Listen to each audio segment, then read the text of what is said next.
in documentation and parang iguanin black and white sa mga procedures prior, Yes. during, and after. Kasi yun ang pinahanap ng iba sa mga best practices kasi kung puro sana mga verbal, nakita nin black and white, the most na dapat magalit sa katanduan is kasi kitang perming first line of defense ng Bagyo. That's right.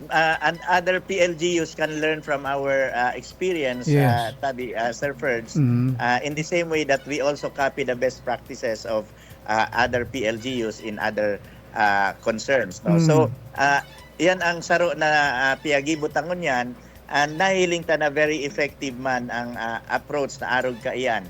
So, for me, standing up for the people in this manner is a lot better than just plain showing up and yung pakaway-kaway na politiko duman sa nakaulang pa sa distribution kang mga pa-speech no. So, kung dahil kay puhan iyan.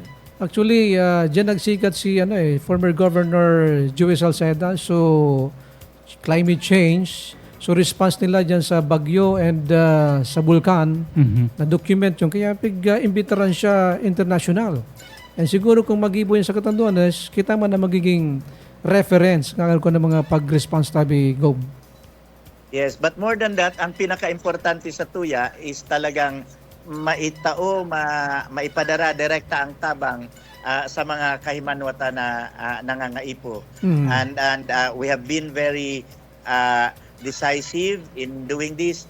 Maski nga delayed pa ang QRF dahil igwaning problema sa itong concerns, legality, etc. And kita ngo niyan gadulok na no since dai man nagpirma ning undertaking ang mga members kang sangguniang panlalawigan na in case i-disallow ning COA sinda ang mananagot da ininda ito pinirmahan. So now the executive branch is forced to submit to the court for declaratory relief. No?